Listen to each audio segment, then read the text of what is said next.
Fabiola Ruggero et je suis fondatrice de Cose d'été. Bonjour, je suis Aline Cristiani, je travaille chez L'Oréal. Je suis Valérie Moati, je travaille chez AXA et je suis la présidente de l'association Talent en Mouvement. Moi c'est Bénédicte Belenati, j'ai créé une agence qui s'appelle Only the Brave. Nous sommes des accoucheuses d'écriture. Je suis Richard Béra, je suis un praticien de l'entreprise pour avoir dirigé, fondé et dirigé un groupe qui s'appelait Altedia Kogef, et depuis 15 ans je fais de la recherche en sciences sociales et je suis enseignant en Sciences Po. Je m'appelle Gilles Mocou, je suis un cadre international de la société Michelin.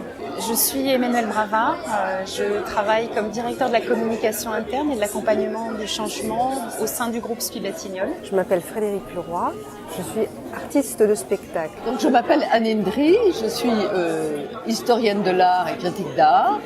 Et je suis aussi directrice de la collection d'art de Renault. Je m'appelle Yoshie Araki et je suis artiste peintre japonaise. En racontant mon témoignage de changement de vie grâce à un esprit créatif. C'est-à-dire, il y a quelques années, j'ai complètement changé mon travail et ma vie, bien sûr, parce que le travail, c'est également une vie, en suivant mes passions et en suivant un parcours totalement créatif. Comment étonner et pousser les collaborateurs à oser. Et là, c'est vrai que j'avais personnellement mené une expérience, puisque j'avais tout simplement monté un vrai spectacle pour remercier mes équipes de l'année passée et leur donner le nouveau message de l'année à venir, à savoir qu'il fallait oser. Et donc j'ai fait un spectacle. En apportant un témoignage de ce que fait l'association depuis 8 années.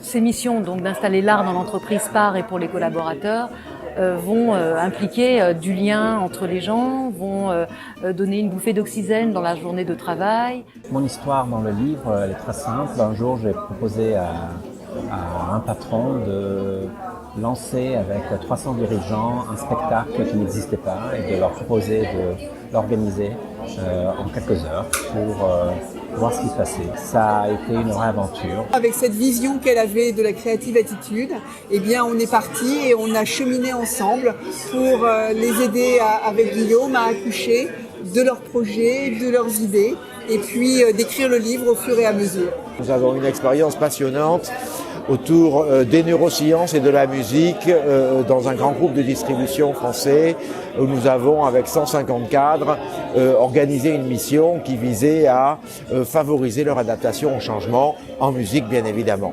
Ma rencontre avec Barbara, lorsqu'elle organise des symposiums et des séminaires pour le compte des entreprises, où elle présente en général des artistes. Bon, je ne suis pas forcément un artiste, mais je pratique la cérémonie du thé. La cérémonie du thé, c'est une manière de se connecter aux autres, de se rencontrer et également de se concentrer sur un thème. En témoignant d'ateliers que j'ai organisés avec elle au sein de mon entreprise.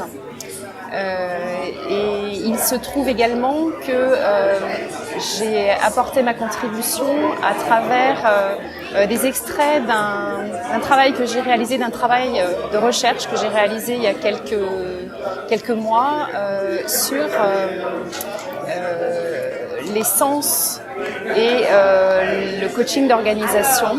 On essaie de mettre à la disposition des cadres d'entreprise ces outils, donc du comédien, du chanteur, pour plus d'exigence, pour aller plus loin en fait, et surtout pour aborder un domaine qui d'habitude n'est pas.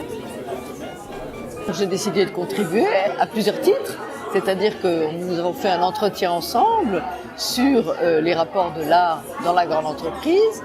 J'ai fait de l'illustration, de couverture et une partie de ce livre. Séance de créativité numéro 1. Barbara, Guillaume. C'était vraiment formidable.